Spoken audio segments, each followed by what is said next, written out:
Hello दोस्तों, कैसे हो आप सभी। आज मेरा डीएसएसबी कोर्ट अटेंडेंट का पेपर था, फर्स्ट शिफ्ट में, 6 जून को।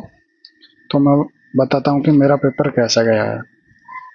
पेपर का लेवल मतलब इजी टू मॉडरेट ही है, ये है ना।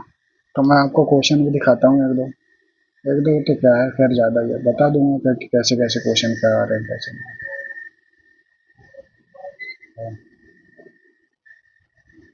एक क्वेश्चन आया था मैथ का, ये देखिए, मतलब अंकित मूल्य था 600 रुपये, उस पर 20% और 25% का डिस्काउंट दिया था, और उसके बाद में सेलिंग प्राइस पूछी थी। देखो, मुझे जितने भी क्वेश्चन याद है मैं ज़्यादातर आपको वो बता दूंगा। तो उसके बाद में एक ये आया था, संविधान का अनुच्छेद पूछा था 43, यानी कि ऐसे था, श्रमिकों की निर्बाध मजदूरी और बेहतर जीवन स्तर से संबंधित कौन सा अनुच्छेद है। तो अनुच्छेद दिए हुए थे, ऑप्शन में थे 42, 43, 41, 47, ऐसे करके। तो मैंने जो किया था, मुझे जो ध्यान है, मैंने उस हिसाब से बता रहा हूँ आपको। एक ये आया था, राष्ट्रीय गोपाल रत्न पुरस्कार 2025 के विजेताओं का नाम पूछा था। इसमें सर्वश्रेष्ठ डेयरी किसान ये था, प्रथम पे श्री अरविंद यशवंत पाटिल थे। ऑप्शन में भी दे रखा था ये, तो यही आपका उत्तर होगा। उसके बाद में इंग्लिश में ये पूछा था, कॉन्वेंशनल यानी परंपरागत, इसका हिंदी मतलब होता है जो प्राचीन समय से चला आ रहा है। तो इसका ऑप्शन में था इनोवेटिव, ऑप्शन में इनोवेटिव था, इसका अपोजिट पूछा था इसका, यानी एंटोनियम।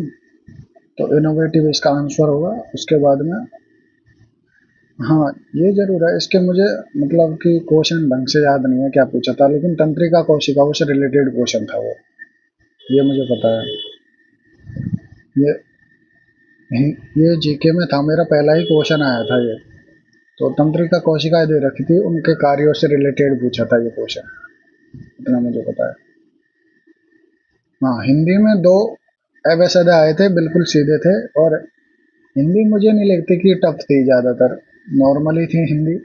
सभी कर सकते हैं, सभी बच्चे जो भी मतलब जिन्होंने हिंदी की तैयारी की हो या नहीं ना की हो।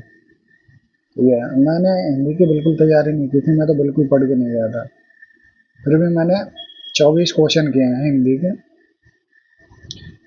और ये आया था एक सिनोनिम पूछा था स्क्रूटनी का, मतलब समीक्षा करना, इसका हिंदी अर्थ होता है समीक्षा। और उसमें एग्जामिन दे रखा था उसमें, तो इस मेरे हिसाब से यही होगा। और उसके बाद में, हाँ, ये एक मैथ का क्वेश्चन आया था कि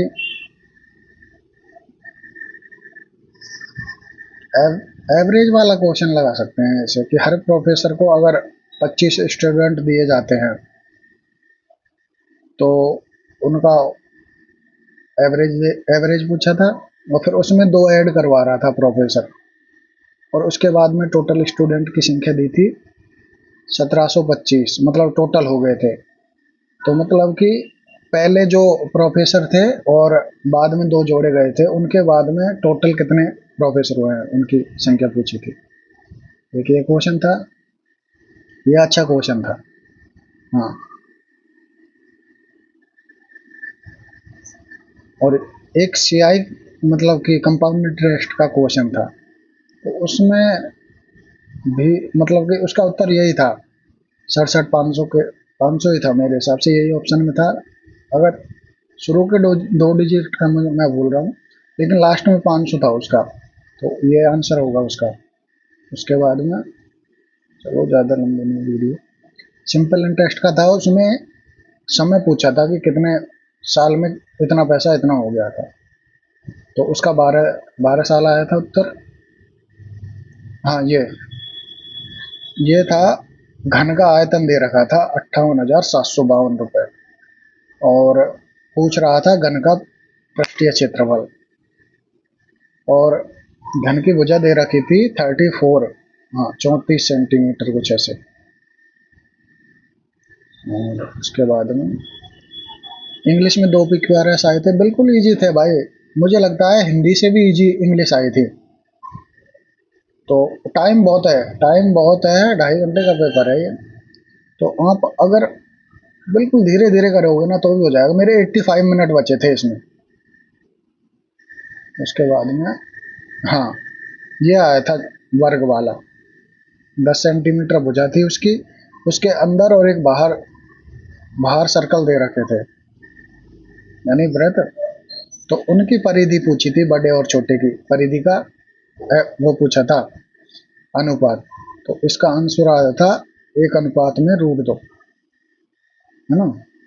हाँ, एक एवरेज स्पीड का सवाल था, जैसे कि 200 किलोमीटर की दूरी 25 किलोमीटर के हिसाब से इतने जा रहा है, ऐसे 3 दूरी दे रखी थी और तीनों का ही मतलब तीनों की गति दे रखी थी कि कितने किलोमीटर की स्पीड से जा रहे हैं और कितने की इशारे। तो टोटल पूछा था उनको काउंट करके। तो ये सीधा ही था, बस सवाल था, बस पॉइंट में आ रहा था, बस थोड़ी कैलकुलेशन थी और कुछ नहीं था। उसके बाद में एक ट्रेन का था, मतलब दोनों ट्रेनों की लंबाई दे रखी थी और दोनों अपोजिट साइड में जा रही थी, तो एक दूसरे को पार करने में कितना टाइम लेंगे। ये तो नॉर्मल ही था। हाँ, ये मुझे हिंदी के भी मतलब ज़्यादा क्वेश्चन याद नहीं है, लेकिन जितने हैं। एक ये मुहावरा आया था, गला सूखना। और इसके बाद में हाँ, सम्राट का पर्यायवाची पूछा था। हाँ, कारक बहुत आ रहे हैं, कम से भी कम 4 से 5 कारक पूछ रहा है वो हिंदी में। तो मैं ये कहूँगा कि एक बार कारक जरूर पढ़ के जाओ, ताकि आप बढ़िया रहो। हाँ, तत्सम तद्भव भी आ रहे हैं, एक एक दो दो क्वेश्चन। जैसे कपर्दिका का पूछा था, यानी इसका होता है कोडी, आगे हिंदी में भी लिख रखा है मैंने। और 2 क्वेश्चन थे पाइपों से, मतलब नल से कि कितने घंटे में पानी भरेंगे, और पाइप सर्टेन वाले 2 क्वेश्चन थे ऐसे। नॉर्मली थे, बन रहे थे, ऐसा कुछ नहीं था कि चलो नहीं बन रहे हैं। हाँ, इसके बाद में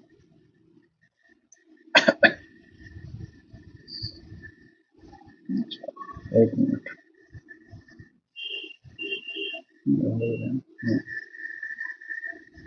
तो ओवरऑल एवरेज देखा जाए ना, तो मुझे नहीं लगता कि इतना कोई तगड़ा था क्वेश्चन कि भाई नहीं बन पा रहे हैं या नहीं हो रहा है।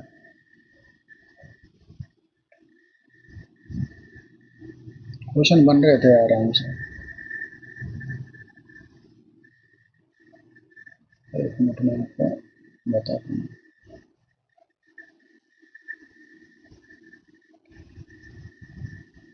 ऐसे नहीं, हाँ तो मैं ऐसे ही बता देता हूँ, चलो। हाँ, इंग्लिश में मतलब ऐसे सेक्शन वाइज खुल रहे हैं, जैसे 25-25 क्वेश्चन है ना, तो 10 का एक आ रहा है, 15 का एक आ रहा है। तो ऐसे टोटल 8 सेक्शन थे। तो आप आराम से अटेम्प्ट कर सकते हो, मतलब बहुत इजी वे में करोगे ना तो भी हो जाएगा आपका अटेम्प्ट। बहुत टाइम बचता है, बहुत टाइम है, आराम से, आराम से करना, ना घबराना कुछ ऐसे। हिंदी का लेवल और इंग्लिश का लेवल बिल्कुल इजी है, बिल्कुल इजी। मुझे नहीं लगता कि इससे कहीं ऊपर जाएगा, सब में सेम रहेगा। हाँ, जीके जीके थोड़ी अच्छी पूछ रखी थी। जीके में मैंने टोटल 17 क्वेश्चन किए थे। तो देखो, इतना तो याद नहीं है कि भूल जाते हैं। मेरा एग्ज़ाम नोएडा में था, सेक्टर 64 में, आदर्श परीक्षा केंद्र में। तो देखो, फिर उसके बाद में मैं थक गया था, तो सोचो, मैं भी इंसान हूँ, मैं भी भूल जाता हूँ क्वेश्चन, तो कोई नहीं। तो मैथ मैथ में एक या दो क्वेश्चन नहीं हो सकते, वरना सारे हो जाएंगे। जहाँ तक जो भी मतलब तैयारी कर रहा था ना इसकी ढंग से, तो उसका पेपर आराम से हो जाएगा। तो best of luck for your exam के लिए।